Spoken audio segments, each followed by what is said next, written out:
Today I will be showing you a horizontal to horizontal seam.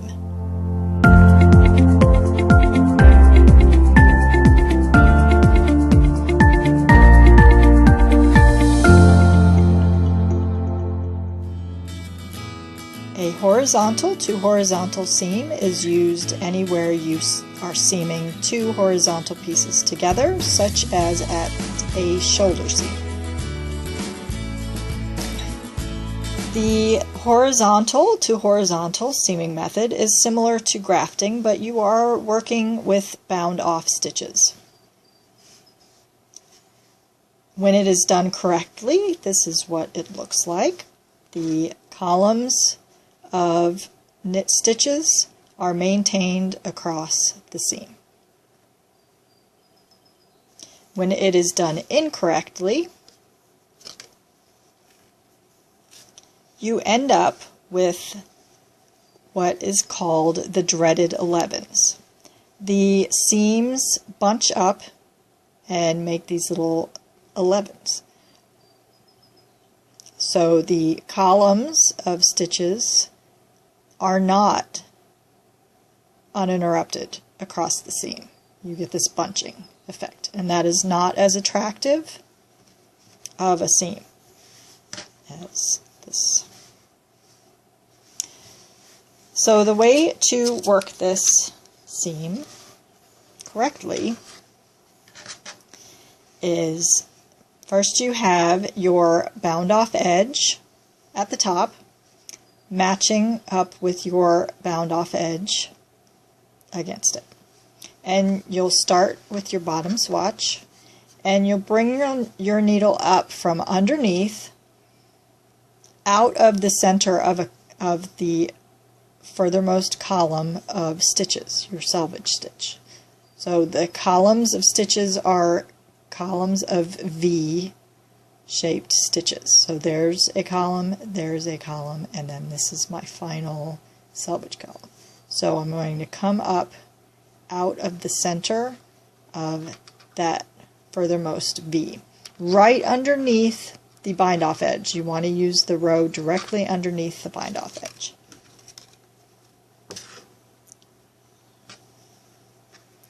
Then I move to my top swatch, and directly above the bind off edge I locate the columns of stitches, and this swatch is oriented upside down because this is the bind off edge and I have it facing downwards.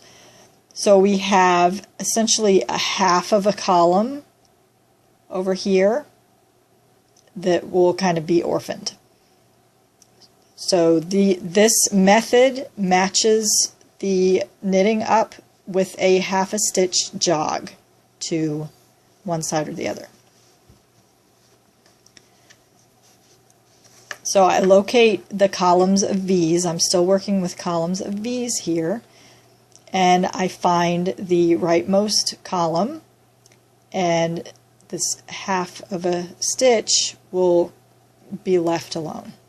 And I'm going to go under both legs of the V, directly above the bind off edge. And then I move down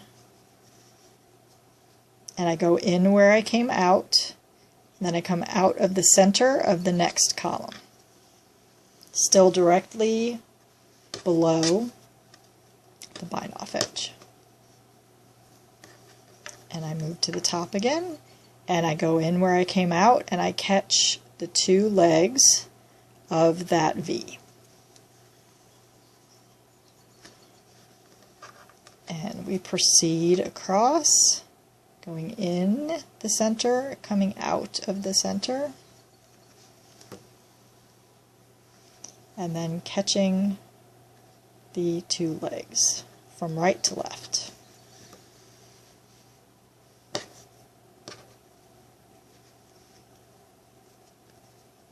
Oops.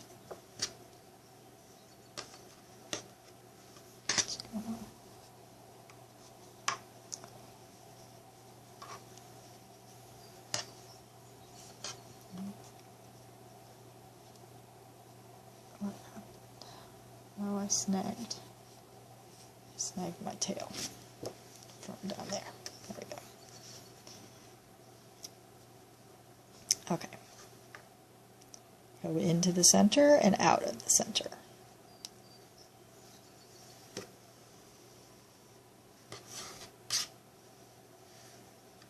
And then I catch the two legs.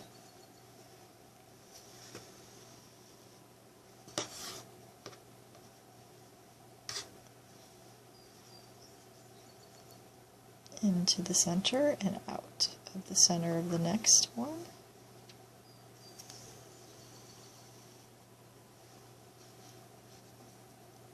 And then catch the two legs. And if I was working in a really lightweight yarn and this seam was not going to need to support a lot of weight, what I could do is I could tighten these stitches to where they are the same size as the surrounding stitches, and this creates a fake graft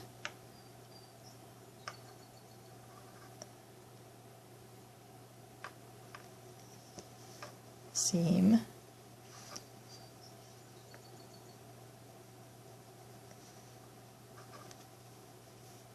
like so.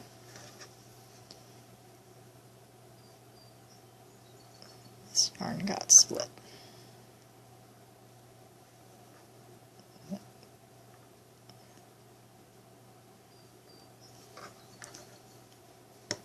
Like that.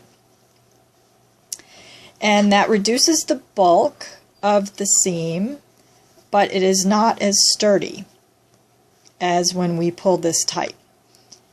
But it's attractive, and in a lighter weight yarn that might be desirable. Let me do a few more across and then I'll show you what it looks like when we pull it tight instead. So these seams are used anytime you are seaming together two bound off edges. A lot of times that is the top of a shoulder on a sweater.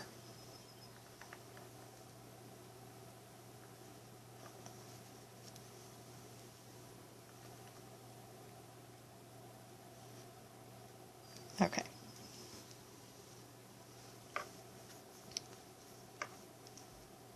So if instead we pull this tight,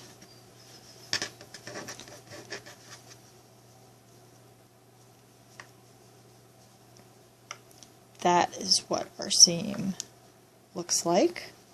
The columns of stitches are maintained across the seam, and it is a very sturdy, so the seam is now more bulkier, but it is very secure and very sturdy, and is a good method for seaming shoulder seams where your sweater, it needs to support a lot of weight right there at the shoulder seam. This is a really secure seam.